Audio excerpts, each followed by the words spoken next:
Okay, this message is for Abia State. So the Association of Failed Former Governors of Abia State, not just failed though, failed and fantastically corrupt former governors of Abia State, Unadon they shamelessly come together trying to gang up to put pressure a bit threatening Governor Alex Otti. Shame on you. You should be thoroughly ashamed of yourselves. The gods reject you, the people reject you. Former failed governors of Abia State since 1999, Oji Uzokalu, Chief Theodore Hamefule Oji Ochendo, Oga Victor Okezekpazu, you should be thoroughly and severely ashamed of yourselves. For una to even they come out to publicly talk and still mention the name of Alex Otti for una mouth, shame not they catch una.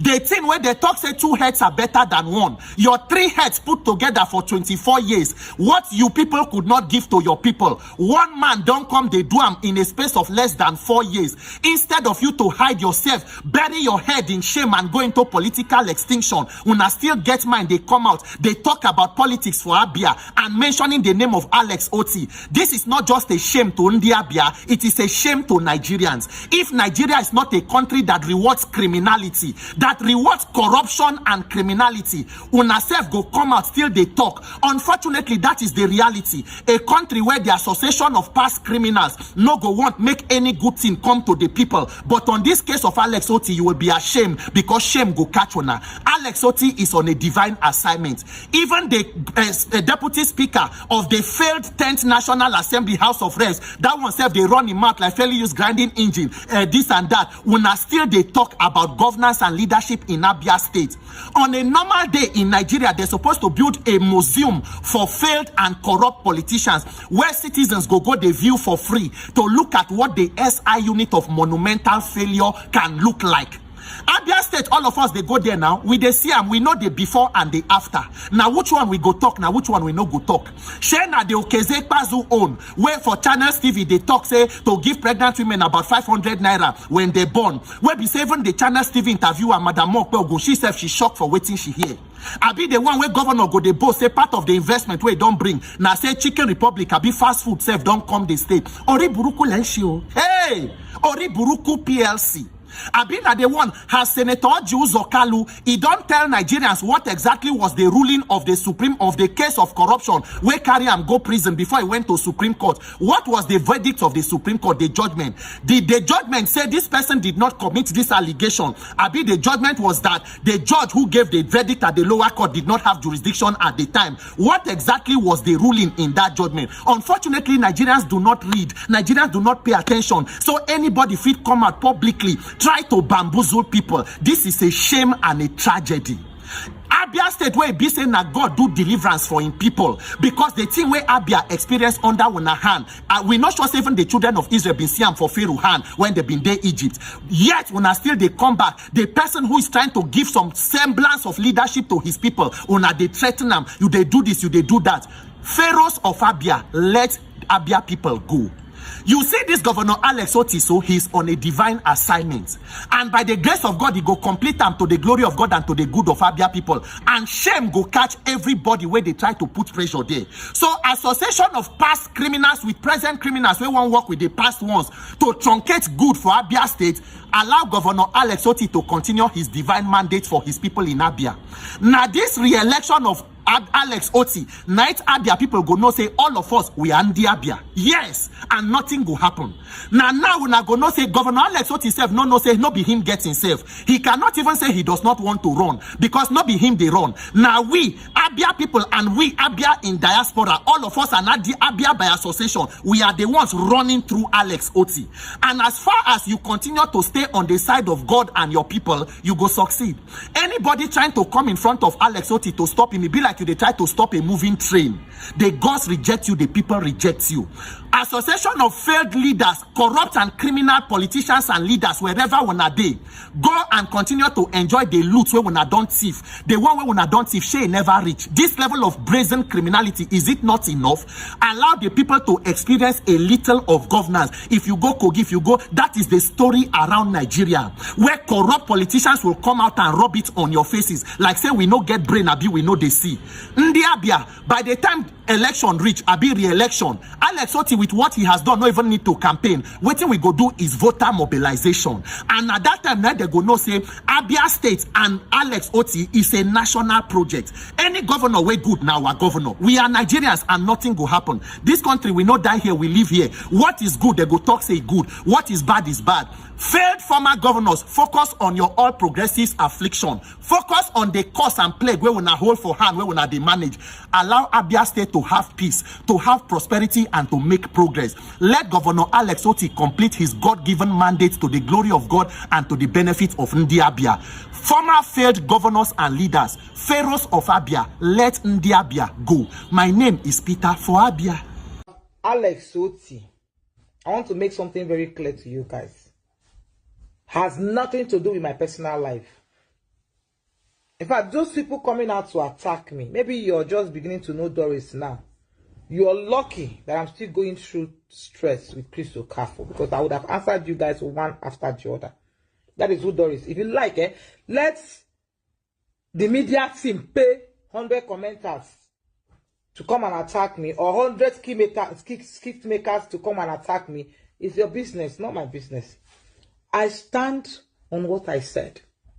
And what I said is the fact that Governor Alex Oti is only rebuilding, reconstructing roads that was built by Senator Ojuzo Kalu when he was a governor, 1999. And I also went ahead to challenge all of you that is talking to come out. Don't be insulting me, saying I am Crystal Carrefour. Do you think those things will make me shame me, Doris Ogala? Go and find out more about Doris. So according to news reports from big media outlets like Sahara, they said Katsina state government wants to release 70 terrorists. If the Katsina state government release 70 terrorists, then the federal government must have to release Nnamdi Kanu, because Nnamdi Kanu did not commit any crime of terrorism. There are no evidences that he committed terrorism. Meanwhile, actual terrorists that have committed murder, rendered mothers childless, rendered children orphans, are being given peace deal. Chukwudokwa, Chineken, peace deal for terrorists. We all know why Nnamdi Kanu is in jail. It's because he's Igbo. If he was from the north, he won't even be in jail. Yes, it's the fact. The justice system is biased. There is selective justice system. There is no justification for keeping Nnamdi Kanu in jail if you are going to release 70 terrorists. There is no justification. There is God though. There is God though. The justice system in this country is very biased towards Ndi Igbo. Towards Ndi Igbo. There is a selective justice system in this country. Free Nnamdi Kanu because that man did not commit any atrocity. The only thing they presented in court against Nnamdi Kanu was a toothbrush. Toothbrush. But actual terrorists that have killed innocent people are being given peace deal. Free Nnamdi Kanu.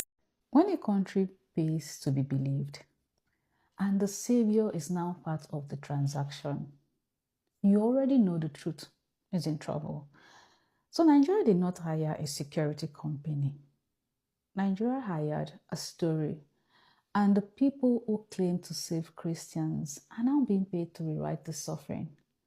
So Nigeria signed a $9 million contract with a powerful American political lobbying firm. Not just any firm, but the one tied directly to Donald Trump's political machine. The lobbying firm is made up of Trump's campaign managers, Republican convention chiefs, and even Roger Stone, Trump's longtime political strategist. And what did Nigeria hire them to do? Not to train soldiers, not to rescue kidnapped Christians, but to sell a story to America. A story that says Nigeria is protecting Christians and fighting jihadists. Now, here is the first truth we must face. America already knows what is happening in Nigeria. They don't need Nigeria to explain it. They know the Nigerian state is failing in parts of the country. So why pay $9 million? Because this is not about facts. This is about what America is allowed to do with those facts. To understand this better, there are only two parts when genocides or religious persecutions are happening. Let's get down to the facts. Option 1 is that America labels Nigeria a persecutor state. The sanction, court aids, and all that. Option 2, which is what Nigeria is opting for. America keeps Nigeria as a security partner. Weapons, training, airstrikes, intelligence sharing, military funding, but there's no condition. So the idea before this happens is that Nigeria must not be officially branded a criminal state. So Nigeria hired Trump's people to make sure the label never sticks. So make it make sense. The lobbyists don't talk to spies. They talk to Congress, Fox News, evangelicals, and Republican voters, the people who could force America to punish Nigeria. So their job here is to create a story that says, yes, Nigeria is messy, but it is fighting terrorists and protecting Christians. That story gives Washington political cover. But this is the Trump's irony. Donald Trump sells himself as a global defender of Christianity. He tells American Christians, I will protect Christians everywhere. So when he announces airstrikes in Nigeria to defend innocent Christians, it sounds heroic. But at the very same time, his own political allies are being paid millions by Nigeria to soften the truth about what is happening to Christians in Nigeria. So, on one hand, Trump's America says we are bombing terrorists to protect Christians. On the other hand, Trump political machinery is quietly telling Washington, Nigeria is doing enough. Don't label them persecutors. Don't impose consequences. So this is enough to justify airstrikes, but not enough to demand justice. And this is the Nigeria irony. Nigeria tells the world, we are a sovereign nation fighting terror. But instead of ending the killings, Nigeria sends billions of naira to Washington to hire Trump's people to claim its image. So Nigeria is not fixing Christian suffering. Nigeria is exporting Christian suffering as a PR problem. And here's the most ironic part. The same American audience that was alerted to genocide in Nigeria could easily change their minds once a lobbying firm tells them otherwise. So this isn't secret or hidden. Foreign lobbying in the US is open and registered publicly under the Foreign Agent Registration Act, which requires firms representing foreign governments to disclose their contract activities and money received. But it is highly ridiculous because once the paperwork is completed and the narrative is corrected, all the real issues on the ground suddenly become negotiable talking points. America will always protect American interests first. And history shows that maintaining influence in Africa often means keeping the continent in a situation of dependency rather than allowing it to fully rise out of darkness. And this is the final lessons Nigerians must understand. There is no foreign savior coming, not any superpower. Because when your government is bad, foreign powers don't come to rescue you. They come to negotiate with your rulers how much suffering is acceptable. And until Nigerians take ownership of their government, others will always take advantage of it.